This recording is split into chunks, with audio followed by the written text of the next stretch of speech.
Hello everyone, and thank you for listening in to this webinar, which forms part of CREST's Access to Cybersecurity Day.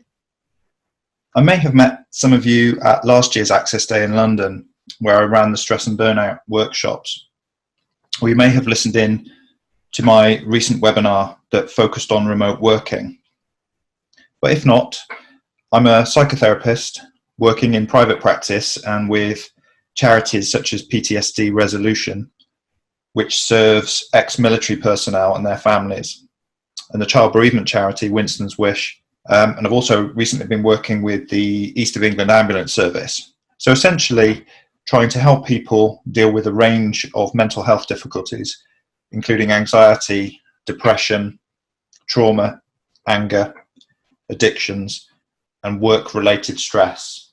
So today, I'm going to talk a little bit about some of the anxieties related to returning to work after COVID-19 lockdown and furlough, but also anxieties around returning to work after prolonged absence due to parental leave and long-term sick leave or injury leave. Then I'll identify some of the ways we can help ourselves and help others to feel a little bit more confident about returning to work by preventing and minimising some of those potential stressors.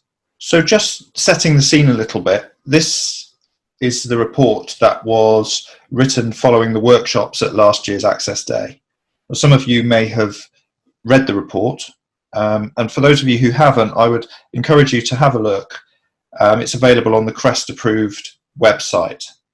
And in the report, you'll see the following areas are recognised as target areas where stress can potentially be reduced. And a number of stress reduction measures are suggested in section 5 of the report relating to each of these areas. And the report doesn't give an exhaustive list, but it does give a good basis to stimulate thought and action. And some of these on the list here are a bit more relevant to returning to work than others, particularly self-care behaviour, management staff relationships, team models, ways of working, and the working environment, maybe even training and psychoeducation. So a lot of these are relevant to when you're returning to work after a long-term absence. So continuing with the combating stress theme, another resource available on the CREST website is a recording of this webinar I ran for CREST back in April. And this one pays specific attention to remote working, so do feel free to have a look at this too. All of this work is aimed at essentially getting people to start having conversations and about building momentum in this area.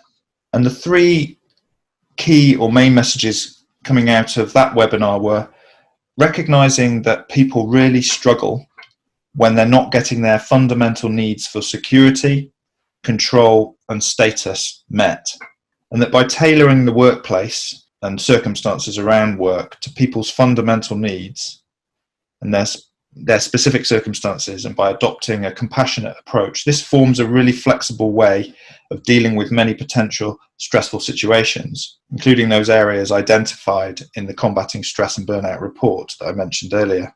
So it's really keeping people out of the red zone, recognizing that one size doesn't fit all, and then, as I said, cultivating a compassionate approach, not just to others, but to oneself as well. And the other thing identified in this webinar was that it is the combination of excessive work pressure plus unsupported environments plus poor self-care behaviour that ultimately leads to burnout.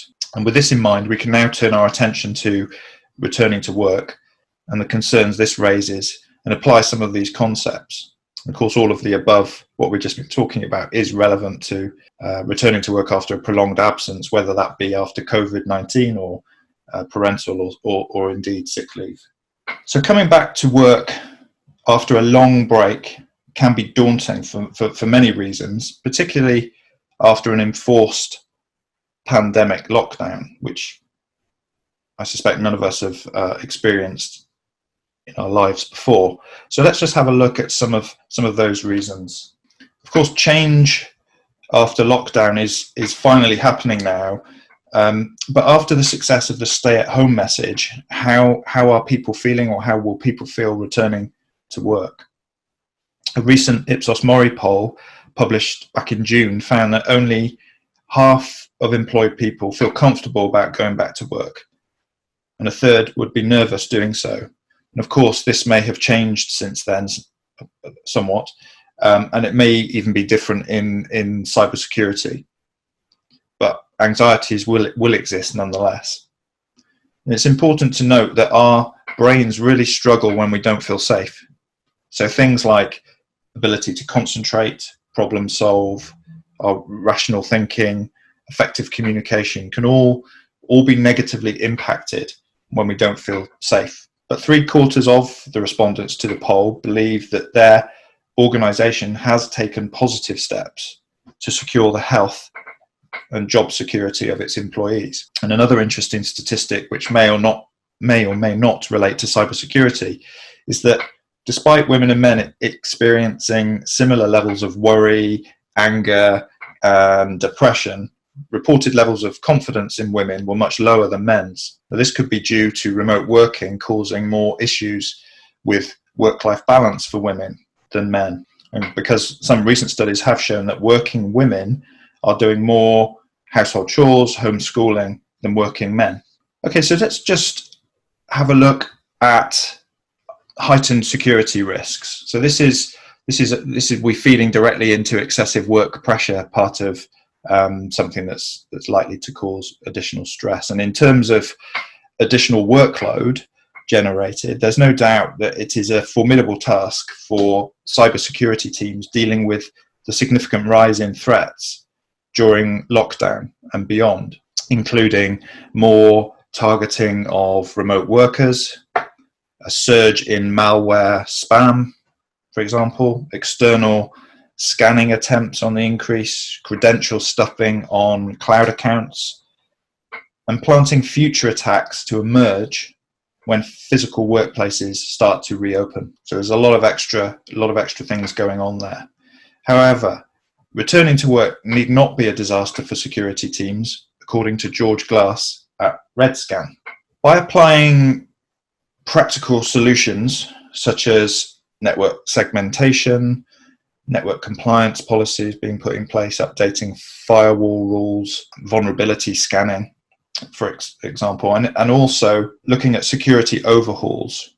So really looking at core mechanisms that are used now to secure the environment, making sure that any technologies or tools that are being used are fit for purpose and able to provide that full security, wherever they are.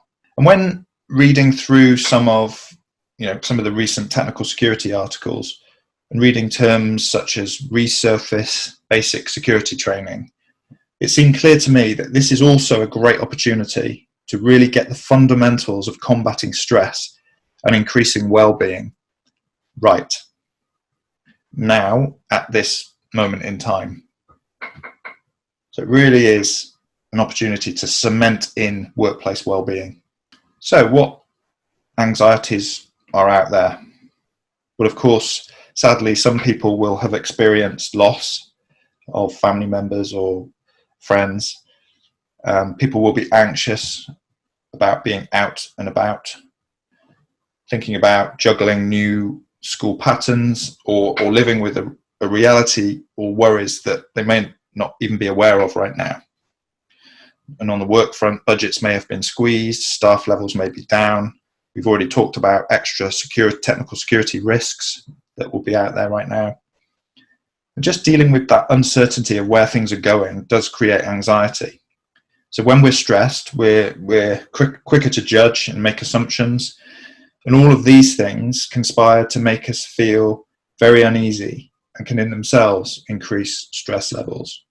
Of course, on top of this, according to recent Mori polls, furloughed staff are feeling less engaged and more worried about the future. So supporting them and their well-being is a real priority for human resource departments where possible. Now, 1 in 4 HR departments thinks that issues related to furlough will be among the some of the top people-related challenges they face as a result of the COVID-19 crisis.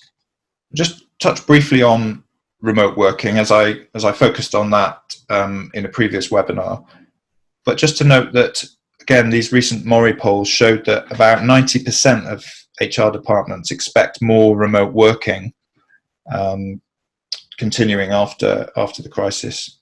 And around a quarter of employees find collaborating and working effectively more difficult doing that remotely. However, despite these challenges, home working has profoundly changed the role respondents see work playing in their lives in the future. Another statistic coming out of these polls is that more women than men feel that their motivation and work-life balance is deteriorating, as I touched on earlier, and they hold a more negative perception towards remote working. Of course, in cybersecurity, quite a lot of people were working remotely before COVID-19, so maybe cybersecurity has already had an opportunity to get this right and is doing so in terms of well-being, and maybe is ahead of the game slightly here, or perhaps not. So let's briefly remind ourselves of some of the potential downsides of remote working. So we're talking about things like feeling more isolated, and a sense of cabin fever, reduced amount of social interaction. This always-on culture can be very easy to fall into when working at home or remote working. And as I said, we talked about just now, this blurring of work-life balance can cause a real difficulty and raise stress levels. So we must be aware that we and others aren't just sort of thrust into the red zone in terms of, feeling out of control, feeling less valued, feeling less secure by not taking the right precautions that apply to us as individuals, whilst recognizing our own personality traits and vulnerabilities. And some of the ways in the last webinar that I mentioned that remote workers can be supported effectively is through having organization-wide policies on remote working. It does require significant management time and effort to ensure remote working is done properly. And also making sure people are considering the impact on others' mental health, fostering a social and professional sense of interaction. And again, remembering that, one size really doesn't fit all, and really building up a sense of trust between employee and managers, etc. This is really, really important. And again, what we're focusing on is creating a supportive environment, taking a compassionate approach, cultivating compassion, and ensuring that people, could look after themselves as well in terms of reducing stress. So in terms of re-engaging employees returning to work, here are some key considerations. The experience of working from home or being furloughed really will be quite unique for each employee. Therefore, organising one-to-one discussions and chats should be arranged between staff and managers to discuss those experiences and those circumstances that they found themselves in. And a series of questions should be asked of oneself and others. What's happening next for people, and what support do they need? And really focus on positive outcomes rather than criticism, and discuss what might help from both sides to achieve a desired future. And doing this can reduce stress immediately. Just having these simple conversations can really help reduce anxieties and stress.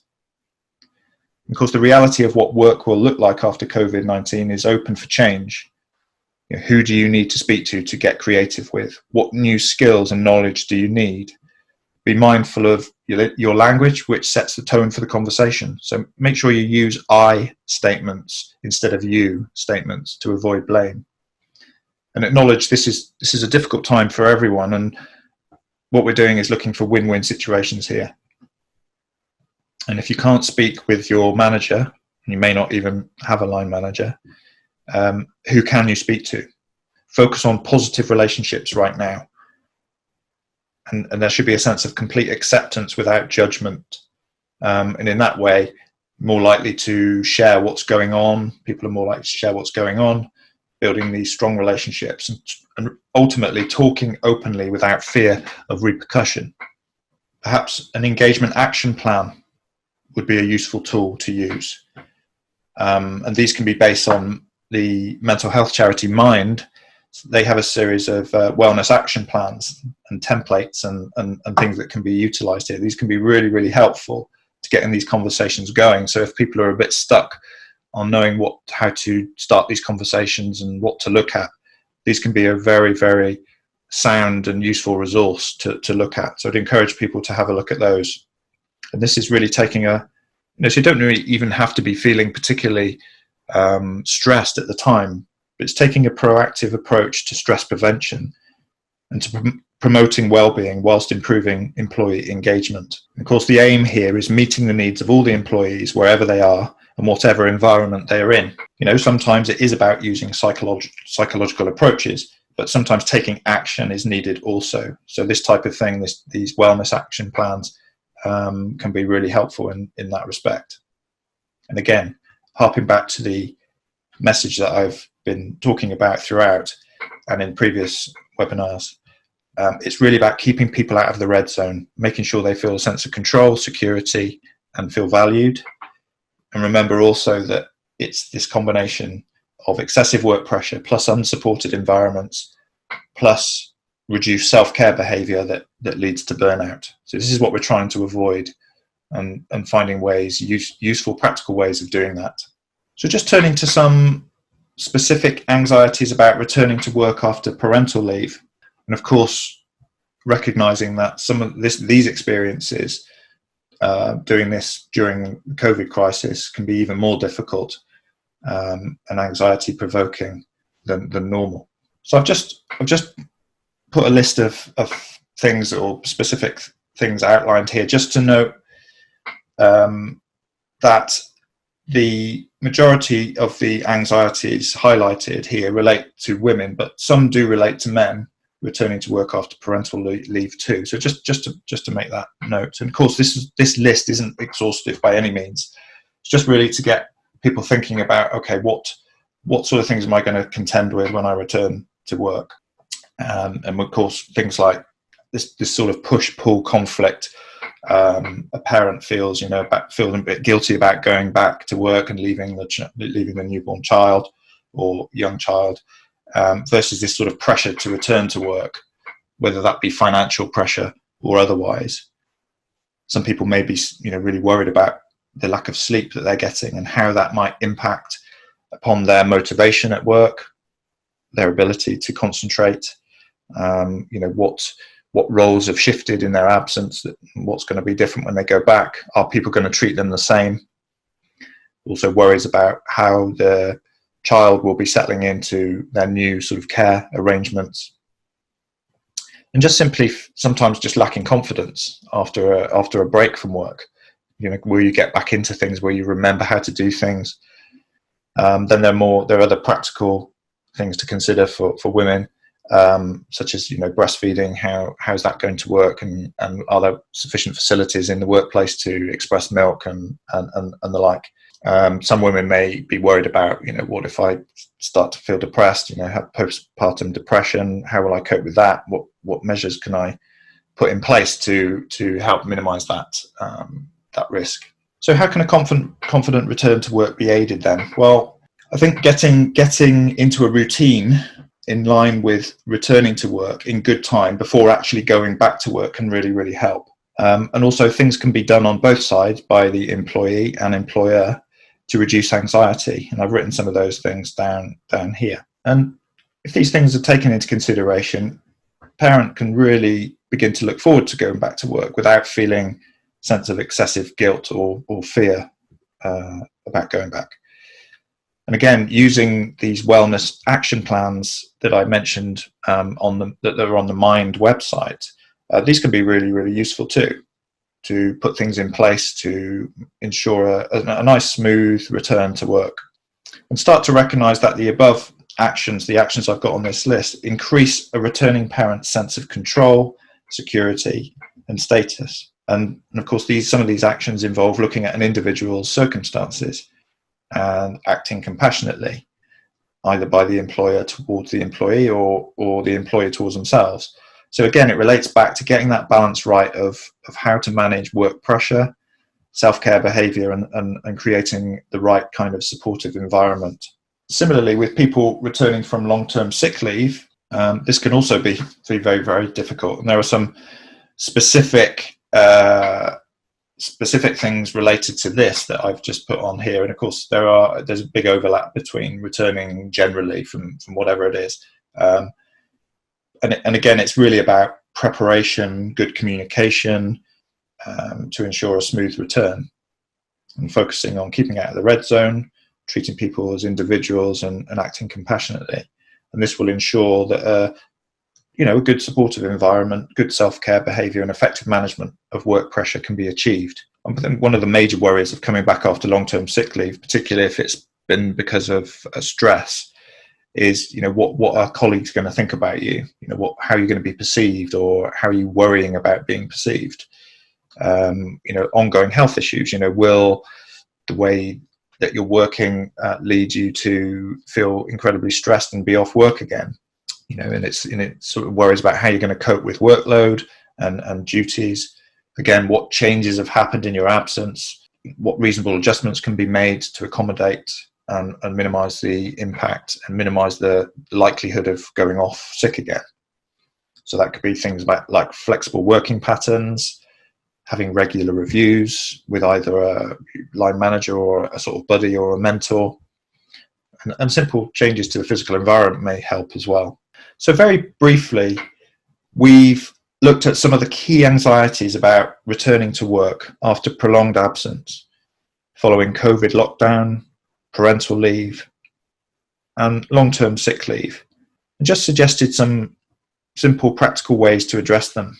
We've also recognised that it is an excellent opportunity now to cement wellbeing into cybersecurity industry in parallel with all of the technical security risk overhauls going on right now, and not to merely see wellbeing as an add-on.